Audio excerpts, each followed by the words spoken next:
नमस्कार, मैं हूँ राघवेंद्र दुबे। राहुल गांधी सुप्रीम कोर्ट की शरण में पहुंच गए हैं।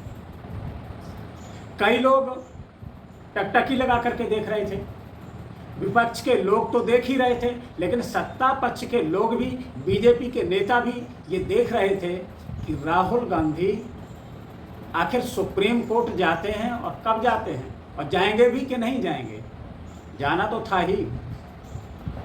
अब राहुल गांधी को जो आखिरी उम्मीद है, बची है, आशा की किरण है, न्याय कहीं से मिल सकता है, वो सुप्रीम कोर्ट ही है। क्योंकि सुप्रीम कोर्ट में जब से सीजेआई चंद्रचूड़ सिंह आए हैं, तब से बहुत सारे निर्णय ऐसे हुए हैं जिनमें लगता है कि वो किसी सरकार की परवाह ना करके जो चीज़ कानून के अनुसार हुई उस पर उन्होंने निर्णय दिया और किसी निर्णय से हिचके नहीं। और इसलिए उनकी चर्चा भारत में ही नहीं, दूसरे देशों में भी हो रही है। अब मामला चंद्रचूड़ सिंह की अदालत में पहुंच चुका है और राहुल गांधी को, कांग्रेस पार्टी को यहीं से आशा है कि अगर न्याय मिल सकता है तो यहीं से मिल सकता है। बहुत सारी कंट्रोवर्सी हुई इस मामले में। आखिर ये मामला है क्या, आपको बताते हैं और ये वीडियो पूरा आप देखना। इससे पहले कि मैं आगे की बात बताऊं, आप हमारे चैनल को सब्सक्राइब करना, लाइक करना और शेयर करना अपने मित्रों के साथ ना भूलें। और कमेंट बॉक्स में आकर के आप कमेंट भी दे सकते हैं कि आपको ये वीडियो कैसा लगा। दरअसल राहुल गांधी 2019 में कर्नाटक में एक सभा को संबोधित कर रहे थे, जिसमें उन्होंने कह दिया कि ललित मोदी, नीरव मोदी, मेहुल चौकसी, कई उन्होंने नाम लिए और उन्होंने कहा कि ये मोदी सरनेम वाले ही चोर क्यों होते हैं। और उनके कहते ही इस पर बवाल हो गए। अब बवाल होने के बाद पूर्णेंदु मोदी हैं बीजेपी के, वो उन्होंने सूरत कोर्ट में ये मामला डाल दिया। सूरत कोर्ट में मामला डाल दिया। सूरत कोर्ट उसकी सुनवाई कर रही थी, निचली अदालत। और पूर्णेंदु मोदी ये चाहते थे कि राहुल गांधी स्वतः वहाँ पर उपस्थित हों। उस समय कोर्ट ने उनकी बात पर गौर नहीं किया तो वो हाई कोर्ट चले गए। कोर्ट से फिर निवेदन किया कि ये हमारा जो मामला है उसको, पहले तो उन्होंने जाकर के हाई कोर्ट में ये कहा जाकर के कि निचली अदालत हमारी बात को नहीं सुन रही है, लिहाजा हमारी बात हाई कोर्ट में सुनी जाए। तो वो मामला वहाँ पर पेंडिंग था।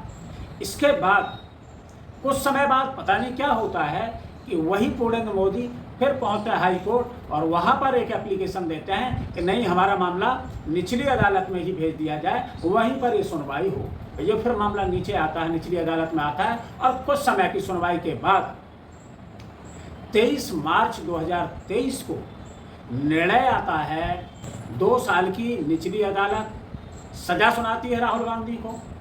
और राहुल गांधी की जैसे ही 2 साल की सजा मानहानि के मामले में होती है, वैसे ही लोकसभा सचिवालय उनकी अगले दिन सदस्यता रद्द कर देता है। ऐसे लगता है कि सभी ताक में थे और सारा सिस्टम इस तरीके से था कि एक दिन बाद ही उनकी सदस्यता रद्द हो गई। सदस्यता रद्द होने के बाद कुछ ही समय बाद जो समय वो रह रहे थे वो बंगला भी खाली करा लिया गया सरकार के द्वारा। सरकार किसी भी तरीके की उनकी सदस्यता खत्म करनी चाहती थी, उनका घर छीनना चाहती थी जिसमें वो रहना चाहते थे, और उसमें वो सदस्यता रद्द के मामले में 30 दिन का उनको समय दिया गया।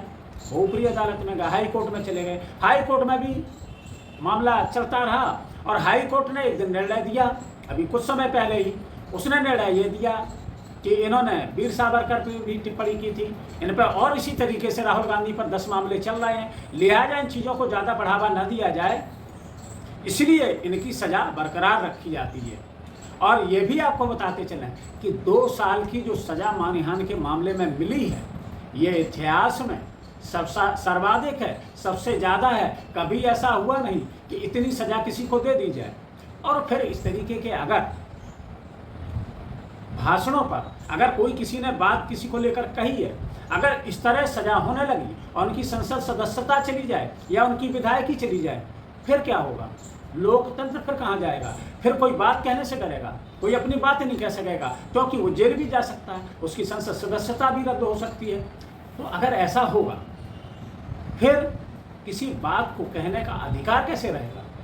जो उन्होंने कहा, क्योंकि चाहे ललित मोदी हो, चाहे नीरव मोदी हो, चाहे मेहुल चौकसी हो, कई लोग ऐसे रहे जो देश का पैसा लेकर के इसी सरकार में विदेश भाग गए, सरकार के सरपरस्ती में, और ये सारे चोर भाग गए।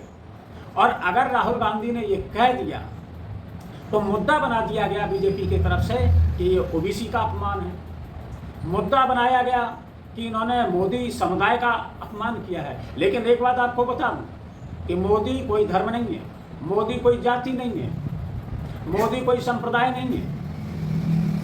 फिर इस तरीके से ये अपराध हो गया। दूसरी बात, मोदी ओबीसी में कैसे आ जाते हैं आपको बता देते हैं, मोदी सरनेम बता देते हैं। ललित मोदी कौन है? ललित मोदी मारवाड़ी हैं, सब जानते हैं। पीलू मोदी एक सांसद हुआ करते थे और बहुत ही प्रखर वक्ता थे, उनको सभी जानते थे। पीलू मोदी वो ईसाई थे। नीरव मोदी ये भी ओबीसी समुदाय से नहीं है।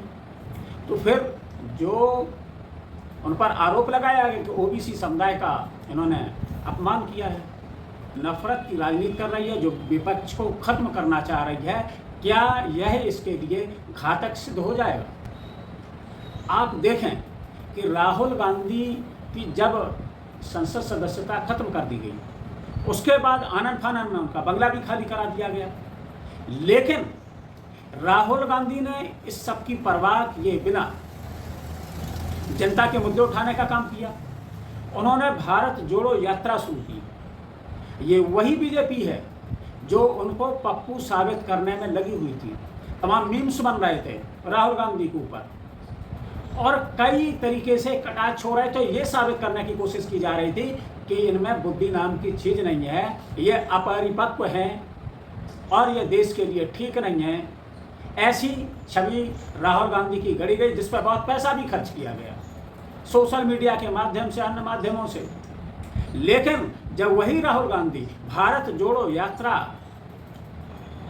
कन्याकुमारी से लेकर के कश्मीर तक करते हैं तो पूरी छवि बदल जाती है और सभी लोग उनको मैच्योर मानने लगते हैं। अभी एक वीडियो भी चल रहा है, आप देखें सोशल मीडिया पर, एक जैन मुनि है, वो राहुल गांधी को के लिए कहते हैं कि बड़े ही मजे हुए नेता हैं, ऐसे नेताओं की जरूरत है।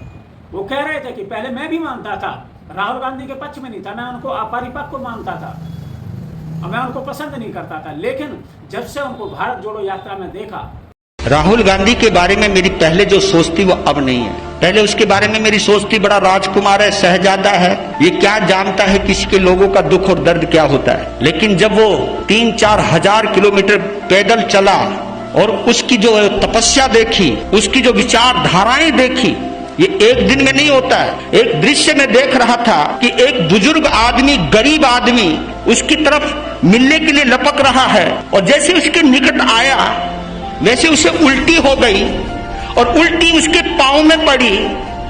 लेकिन पहली बार देखा मैंने कोई स्थित प्रज्ञ व्यक्ति, नहीं तो हम और तुम आम आदमी होते, उल्टी कर रहा होता तो हम पीछे पांव हटा लेते।